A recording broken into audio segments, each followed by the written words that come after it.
Hello friends, Radhe Radhe. কেমন আছো সবাই? আশা করি ভালো আছো, সুস্থ আছো। আমরাও কিন্তু বেশ ভালো আছি।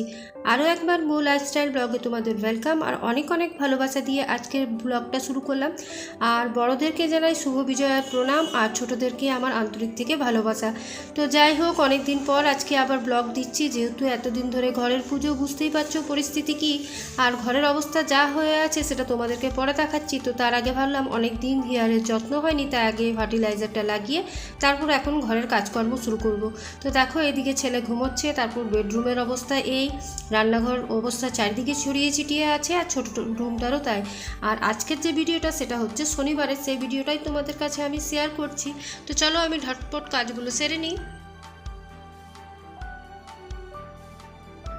দশমীর দিন থেকে যে পরিমাণ বৃষ্টি হচ্ছিল তার থেকে আজকে একটু আবহাওয়াটা ঠিক আছে, তবুও বারান্দার অবস্থাটাও দেখতে পাচ্ছ, বাসন, তারপর তোমার কাপড় জামা শুকোবে কোথায়, রোদে তো দেওয়ার জায়গা নেই। আর উঠোনে যে একটু মেলবো তারও উপায় নেই, যেহেতু প্যান্ডেল করা আছে। তো যাই হোক, ঘর নোংরা ধোকরা হলেও কিন্তু দেখবে যখন এই পুজোর 4টা দিন মানুষজন আসে, তারপর হইহুল্লোর ব্যাপারটা হয়, আমার কিন্তু বেশ ভালো লাগে। এখন সবাই চলে গেছে বলে মনটা কিন্তু ভীষণ খারাপ আছে, কারণ একদমই একা আমি হয়ে গেছি, শুধু মা আছে। আর মাও কিন্তু খাওয়া দাওয়া করে কালকে চলে যাবে। তো যাই হোক, এই ফুলগুলো কিনে নিয়ে এসেছিলাম মেলা দেখতে যে।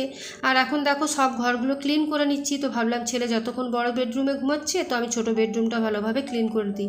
হয়তো একসাথে এত কাজ একবারে হড়বড়িয়ে পরিষ্কার হবে না, আমাকে সময় নিতে হবে, তো হয়তো 2-4 দিন লাগবে। তো যাই হোক, তার মধ্যেও কিন্তু আনন্দ আছে। এই যে একটা আনন্দ যে পুজোর আগে ঘর পরিষ্কার করেছিলাম, আবার পুজোর পর যারা আমরা সংসারকে ভালোবাসি না, তারা দেখবে কাজকেও কিন্তু ভয় পাবে না। তো আমার ক্ষেত্রেও তাই, আমাদের বাড়িতে, বাপের বাড়িতেও লোকজন ভালোবাসে, লোকজনের সমাগম খুব। আর এই শ্বশুরবাড়িতেও আমি ভীষণ লোকজনকে ভালোবাসি, যারাই আসুক আমার কিন্তু কোনো রকম আপত্তি হয় না। আমি কিন্তু ভালোবেসে তাদেরকে যত্ন সহকারে রাখি আর যতটা পারি তাদেরকে করার চেষ্টা করি। তো এদিকে সবাই চলে যাওয়ার পর এখন ঘরে যেটুকু কাজ আছে, ডাস্টিং, ক্লিনিং, এগুলো তো এখন হয়নি বলতে পারো পুজোর সময়। তো তাই আজ থেকে শুরু করে দিলাম। আর মাকেও এদিকে জলখাবারটা দিয়ে দেবো, তাই মাকে বললাম তুমি যতটা পারছো করো, তারপর আমি কিন্তু বাকিটা সামলে নেবো। তো চলো এখন ডাস্টিংগুলো ঝটপট সেরে নিই।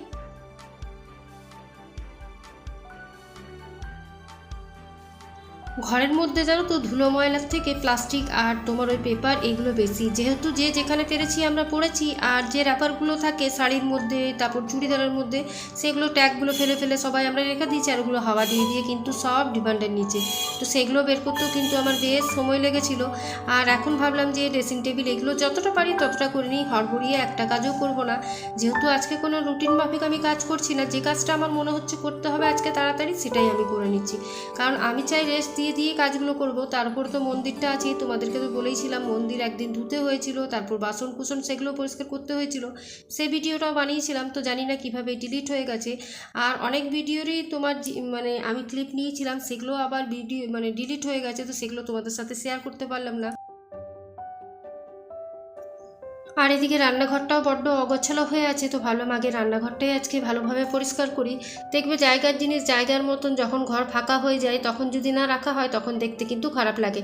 এতদিন কিন্তু কিছু মনে হচ্ছিল না, জানো তো, পুজোর 4টা দিন মনে হচ্ছিল যেখানে যা আছে পড়ে থাকুক, পরে করে নেবো। কিন্তু এখন যখন সবাই চলে গেছে বাড়ি থেকে, তখন মনে হচ্ছে ঘরটা যতক্ষণ না পরিষ্কার করবো ততক্ষণ কিন্তু আমার ভাল লাগবে না।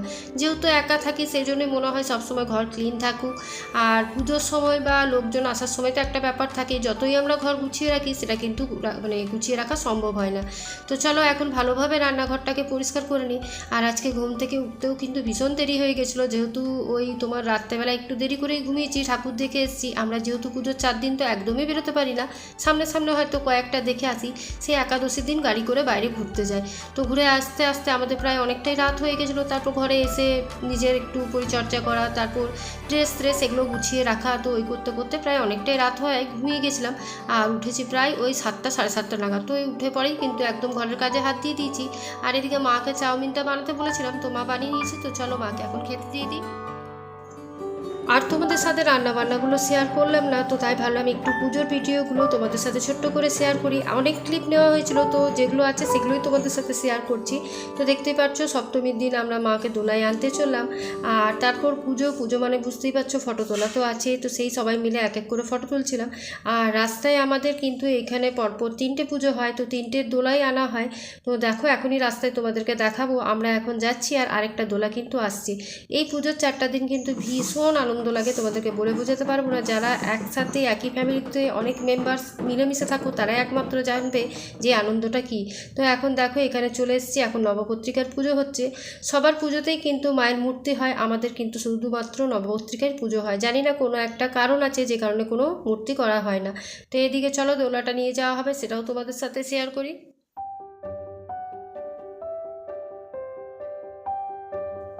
দেখবে পুজো আসবো আসবো বললেই ভালো লাগে, যখন বিদায় হয়ে যায় তখন কিন্তু একদম মনটা খারাপ হয়ে যায়। তো এই যে মাকে নিয়ে যাচ্ছি, কি আনন্দ। তারপর ঘরে এসে নানা রকম হই হুল্লোড়, খাওয়া দাওয়া একসাথে, এত মানুষের সমাগম। আর এখানে দেখো মাকে আমাদের বরণ করে নিচ্ছি। আমাদের কিন্তু অনেক নিয়ম আছে, আমি প্রত্যেকটা নিয়ম তোমাদের সাথে শেয়ার করতে পারছি না, যেহেতু কাজে ব্যস্ত ছিলাম বলে সেরকমভাবে ক্লিপগুলো নেওয়া হয়নি। আর যে কটা নিয়েছিলাম সেগুলো আবার কিন্তু ডিলিট হয়ে গেছে। আর এখানে দেখো সপ্তমীর পুজো শুরু হয়ে গেছে, আর অষ্টমীতে আমাদের বলি হয়, আখ বলি হয়, চাল কুমড়ো বলি হয়। সেই ক্লিপটা নিয়েছিলাম, সেটাও কিন্তু আমাদের ডিলিট হয়ে গেছে। আর আমরা এই মাকে কিন্তু ভীষণভাবে মানি, আমাদের কোনো রকমই বিফলে যেতে দেয় না। যা আমরা চেয়েছি আজ পর্যন্ত আমরা কিন্তু সবই পেয়েছি। মানুষ তো স্বার্থের দাস, স্বার্থ ছাড়া ঠাকুরকে চায় না। তো আমার মনে হয় স্বার্থ না করে যদি মন দিয়ে মাকে ডাকো তাহলে কিন্তু দেখবে মা ঠিক সাড়া দেয়। তো আমার কাছেও তাই।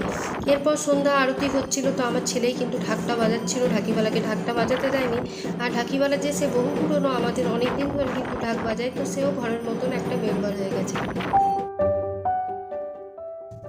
অষ্টমীর দিন কোনো ক্লিপ আমি নিয়েছি কিনা আমার মনে নেই, বা ডিলিট হয়ে গেছে সেটাও মনে নেই। তবে এটা নবমী পুজো, আর নবমী তো আমাদের তোমার মানে ওই আঁখ বলি হয়, আর অষ্টমীতে চাল কুমড়ো বলি হয়। আর এখানে সবাই বসে আছি, আর ওই যে পুচকুন সোনাও তো ঢাক বাজাচ্ছিল। তো যাই হোক, এই যে ঢাক বাজায় সেই দাদা। আর নবমীর জন্য আমাদের মাংস হয়, খাসির মাংস সবাই মিলিয়ে, তো সেই রান্নাটাই হবে। তো সেখানে ভাইজিকে বসিয়েছিলাম, পেঁয়াজ রসুন এগুলো চলতে, আর আমি কিন্তু মাংসটা রান্না করছিলাম। তো দেখো এত বড় হাঁড়িতে 4 কিলো মতন খাসির মাংস, সেটা কিন্তু আমি তো একদম সাইজে ছোট, হাইটটা বুঝতেই পারছো, কি কষ্ট করে যে মাংসটা নাড়াচ্ছিলাম বলতে পারবো না। আর সেদিন কিন্তু আর শাড়ি পরারও সুযোগ পাইনি, যেহেতু নবমীতে প্রচুর প্রসাদের ব্যাপার থাকে। তারপর তোমার এই রান্না বান্না, তারপর যজ্ঞি। এরপর কিন্তু যজ্ঞি হয়েছিল, যজ্ঞিটা তোমাদেরকে একটু ছোট্ট করে দেখায়, তারপর কিন্তু আমাদের খাওয়া দাওয়া হয়। নবমীর যজ্ঞি যতক্ষণ না আমাদের সম্পূর্ণ হয় ততক্ষণ কিন্তু আমরা খাওয়া দাওয়া করি না। তবে এইবারে তাড়াতাড়ি বসাতে আমাদের কিন্তু 1টা-1.5টার মধ্যে কমপ্লিট হয়ে গেছিলো, আর খাওয়া দাওয়াও কিন্তু খুব তাড়াতাড়ি হয়ে গেছিলো। এরপর দশমীর ভিডিও তোমাদের সাথে শেয়ার করছি। মায়ের বিদায়, মা যাতে সবাইকে ভালো রাখে, সুস্থ রাখে, সবাইকে সুস্থ রাখে, যে যেখানে আছে যাতে ভালো থাকে। আর মায়ের বিদায়ের সময় জানো তো, যেমন আনন্দে আনা হয়, বিদায়টা কিন্তু খুব দুঃখজনক, কিন্তু মনের মধ্যে একটা আনন্দ থাকে যে আবার আগের বছর মা আসবে, আবার আমরা এই হই হুল্লোড় মজা করব, সেটাই। আর দশমী পেরিয়ে গেলে ঘর ফাঁকা হয়ে যায়, এক এক করে সব চলে যায়। তবুও এই বছর এক ননদ আসেনি, তো ঘরটা ফাঁকাই ছিল। আর 5 ভাই 5 বোন এরা, তার মধ্যে কিন্তু 3টা বোন মারা গেছে, 3 ভাইও মারা গেছে, সেই জন্য ঘরটা অনেকটাই খালি হয়ে গেছে। আর সেরকম বলতে আমাদের বাড়িতে সদস্য নেই, তাদেরই ছেলে মেয়ে এরা মিলিয়ে কিন্তু আমাদের ঘরের পুজোটা পুরো কমপ্লিট হয়। তো এখন মাকে আমরা বিসর্জন দিয়ে এরপর একাদশীর দিন যে আমরা ঘুরতে গেছিলাম, সেখানে কিছু ক্লিপ তোমাদের সাথে শেয়ার করছি। তো আমাদের এগুলো হচ্ছে এখানের যে কল্যাণপুর হাউজিং আছে, এখানে পুজো হয়, সেখানে খুব পুজো প্যান্ডেল খুব সুন্দর বানানো হয়, আর মায়ের মূর্তিগুলোও কিন্তু খুব সুন্দর হয়। যদিও আমি সব জায়গা ঘুরতে পারিনি, কারণ পায়ে প্রচণ্ড ব্যথা ছিল, আর একটা থকানি ভাব ছিল। বুঝতেই পারছো, পুজোর 4 দিন এত কাজ করা হয়েছে, একমাত্র ছেলে ভাইজি এদের জন্যই যাওয়া হয়েছিল। যদিও এবারে আর বাইরে যাওয়ার একদমই ইচ্ছে ছিল না। তো দুর্গাপুর যাওয়ার জন্য আমরা গাড়ি করেছিলাম, সেটাকেও ক্যান্সেল করতে হয়েছিল বৃষ্টির কারণে। তো এটা হচ্ছে মানে হাউজিংয়ের। তারপরে যে এই যে প্যান্ডেলটা দেখছো, এটা কিন্তু আমাদের মেনধোমা যে কলিয়ারি আছে সেখানকার। এখানে কিন্তু প্রত্যেক বছর খুব সুন্দরভাবে প্যান্ডেল করা হয়, আর খুব সুন্দরভাবে ঠাকুরের মূর্তি আর চারিপাশে লাইটিংয়ের কাজ করা হয়। তবে ওই যে কাদা ব্যাপারটা বুঝতেই পারছো, চারিদিকে কাদা, একদম ভর্তি মাঠ যেহেতু, সেজন্য খুব একটা ঘুরতে পারিনি। আর স্লিপ হচ্ছিল, মাকে সাথে নিয়ে গেছিলাম, তো সে একটা ভয় ছিল যে মা যদি পড়ে যায়। তো তোমাদেরকে একটু একটু করে দেখাচ্ছি, অবশ্যই কমেন্ট করে জানিও যে আমাদের এই আসানসোলের পুজো তোমাদের কেমন লাগছে। এরপর চলে এসেছিলাম চিত্রাতে। এটা কিন্তু আমি যেরকমভাবে তোমাদের সাথে শেয়ার করছি অ্যাঙ্গেলটা, সেরকমভাবেই তোমরা একটু দেখে নাও। আর এটাও কিন্তু খুব সুন্দরভাবে সাজিয়েছিল, আর ভেতরটাও তোমাদেরকে দেখাচ্ছি। বাইরেটা তো তোমরা দেখতেই পেলে, খুব সুন্দর সাজিয়েছে, ভেতরটাও কিন্তু কোনো অংশে কম নেই, ভেতরটাও কিন্তু খুব সুন্দরভাবে সাজিয়েছে। একদম যেন মনে হচ্ছে ওপর থেকে বরফের মতন কিছু পড়ছে, আর দেখতেও কিন্তু সুন্দর লাগছে। তো তাই এগুলোই তোমাদের সাথে শেয়ার করছি, অবশ্যই তোমরা কমেন্ট করে জানিও। আর সব থেকে যেটা আমাদের আসানসোলে সব থেকে ভালো হয়েছিল সেটা হচ্ছে এই কিউট দুর্গা। এটা হয়তো তোমরা সবাই আগের থেকেই দেখে নিয়েছো, তবুও আমি একবার শেয়ার করলাম। আর এটা হাউজিংয়েরই আরেকটা, এটা একদম পুরনো যুগের ঘর, যেটা মাটির ঘর হয়, মাটির কলসি, হাঁড়ি, বাটি এগুলো দিয়েই কিন্তু এই প্যান্ডেলটা করা হয়েছিল। আর এটা কিন্তু খুব সুন্দর হয়েছে, সামনে থেকে না দেখলে তোমরা একদমই বুঝতে পারবে না, তবু আমি ক্যামেরাতে যতটা পেরেছি ততটা তুলেছি আর তোমাদের সাথে শেয়ার করছি। আর তোমরা অবশ্যই সেটা দেখো আর কমেন্ট করে জানিও যে এই প্যান্ডেলটা কীরকম হয়েছে। তো চলো, আজকের ব্লগটা এখানেই শেষ করছি, কালকে আবার একটা নিউ ব্লগ নিয়ে তোমাদের সাথে দেখা হবে। আজকের মতন এটুকুই, ভালো থেকো, সুস্থ থেকো, সবাইকে সুস্থ রেখো, আর মুখে একটা সবসময় বড় স্মাইল রেখো। আজকের মতন এইটুকুই, টাটা।